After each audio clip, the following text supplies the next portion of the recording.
Have you ever walked into a room thinking it was just another ordinary evening, only to realize that moment would change how people saw you forever? Tonight, I want to tell you about the night I attended my wife's work party, the night her boss looked at me like I was a nobody, the night he challenged me, unaware of who I truly was.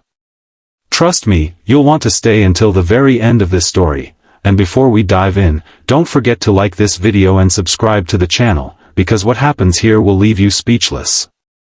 The evening started with nothing more than the buzz of excitement in the air, the kind of energy you only find at a corporate event where people dress their best, smile their brightest, and pretend that work is a family. My wife, Sarah, looked stunning that night. She wore a deep blue dress that shimmered under the golden chandeliers of the grand hall, her hair pinned up elegantly, and her smile radiated confidence.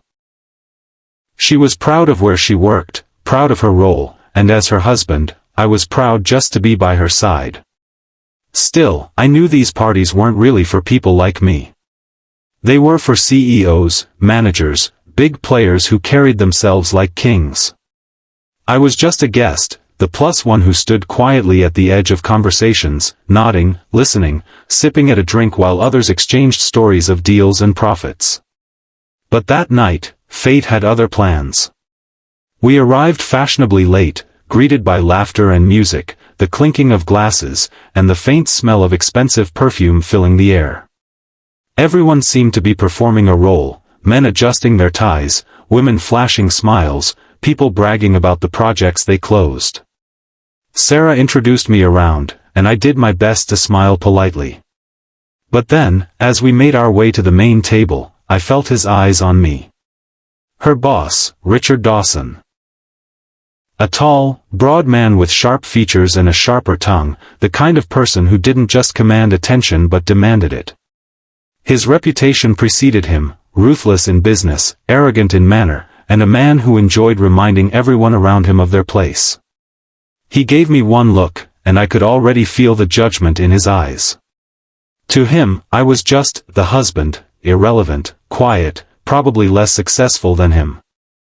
He shook my hand with a grip that felt more like a test than a greeting. "So, Sarah," he said with a smirk, his eyes never leaving mine, "this is the man behind you, huh?" His tone carried that sly condescension, the kind that made people laugh nervously. Some did. My wife's cheeks flushed red, and she tried to brush it off with a laugh. But Richard wasn't done.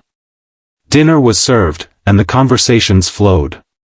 People around the table talked about their investments, their promotions, their overseas trips.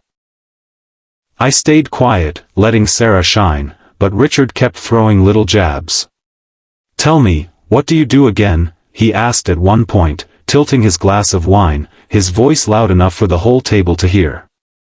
I answered politely, without boasting, but he smirked like he had caught me in some weakness. "Interesting. Not quite the same league as us, is it?" The word stung, but I bit my tongue. I wasn't here to prove myself. I was here for my wife. But then came the moment that would change the night. After dessert, when the music softened and the crowd grew looser with drink, Richard leaned back in his chair, eyed me with a mischievous grin, and said, "How about a little challenge? Just for fun." His tone was mocking, but the room grew quiet with curiosity. "Let's see what the husband's made of. We'll play a game. Something simple. Chess. Arm wrestling? Trivia? What do you think, Sarah?" My wife's hand tightened around mine, her eyes begging me not to take the bait. But Richard pressed on, clearly enjoying the spectacle. "Come on. One little challenge. Or are you afraid?" The table erupted with laughter, whispers flying like sparks. I looked around and saw eyes on me, not with kindness, but with doubt, with mockery. And in that moment, I realized something: this wasn't just about me. This was about my wife, about how people saw her because of me. If I walked away, she'd hear about it for months. If I accepted, I risked embarrassing her, or him. I took a deep breath, smiled politely, and said, "All right. Let's play." Richard's grin widened, like a hunter who thought he'd cornered his prey. He chose arm wrestling, something simple, physical, and in his mind, an easy win. The table cleared, and suddenly, all eyes were on us. My wife's hand lingered on my arm, her voice soft as she whispered, "You don't have to." But I only gave her a look that said, "Trust me." We locked hands across the table, his grip iron tight, his muscles flexed for show. The countdown began, 3, 2, 1. And then the world narrowed down to just our hands and the sound of voices cheering, shouting, laughing. Richard pushed hard, his strength undeniable, his face red with effort. I held steady, unmoving, letting him strain. A murmur spread through the room as seconds stretched into eternity. His smirk faltered. My hand didn't budge. With one firm push, I drove his hand to the table. The room erupted in gasps and stunned silence. Richard's face turned crimson, his arrogance shattered in front of everyone. I didn't gloat, didn't cheer. I simply smiled, released his hand, and said, "Good game." But inside, I knew this was only the beginning. The room buzzed with whispers after that moment, the energy shifting like a storm had just passed. People who had laughed at me earlier now looked at me with a mixture of surprise and curiosity. Richard forced a laugh, trying to mask his embarrassment, but the stiffness in his jaw betrayed him. He wasn't used to losing, especially not in front of his employees, and certainly not to someone he had mocked. "Beginner's luck," he muttered, raising his glass as if to toast. But his eyes burned with quiet fury. My wife looked at me, her hand clutching mine, pride shining in her eyes. For her, that small victory meant everything. It wasn't about strength, it was about respect. About proving that the man beside her wasn't someone to be dismissed so easily. Still, Richard wasn't ready to let it go. As the evening went on, he tried to reclaim the spotlight, telling stories louder, making jokes sharper, but the air around him had changed. People had seen a crack in his armor, and they couldn't unsee it. At one point, he leaned toward me again and said, "How about another round? Something different this time. A real test. Pool game? Poker? You name it." His voice was casual, but his eyes were desperate. He needed to win. But I shook my head, smiling politely. One was enough.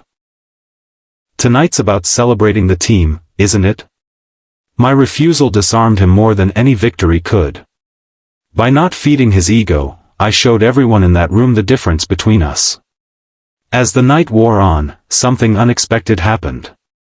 People started drifting toward me, striking up conversations, asking questions. Not about money, not about business, but about life. One manager asked about my views on leadership, another about my hobbies. They laughed with me, listened to me, and slowly, the circle of respect that Richard tried to withhold from me began to form naturally. Sarah stood beside me, glowing with pride, and I knew in that moment that I hadn't just defended my own dignity, I had elevated hers. Because a wife's pride is tied to how the world sees her partner. When the party finally drew to a close, Richard gave a stiff goodbye, his smile brittle, his eyes avoiding mine. I didn't need his approval. I already had everything I came for. On the ride home, Sarah leaned against me, her voice soft but full of emotion. "You didn't just stand up for yourself tonight," she whispered. "You stood up for me, too." Her words sank deep into my heart, because that was the truth. Love isn't about flashy victories or proving yourself to the world, it's about standing tall when the one you love needs you most. And so, what started as an ordinary work party became the night that people saw me not as just the husband, but as someone who carried strength with humility. And perhaps more importantly, it became the night my wife realized that no challenge, no arrogant boss, and no room full of judgment could ever shake what we had together. So, if you've stayed with me until the end of this story, remember this: never underestimate someone just because you think you know their place. Respect isn't given, it's earned. And sometimes, it only takes one moment to change everything. If you enjoyed this story, don't forget to like this video and subscribe to the channel for more powerful and emotional stories like this.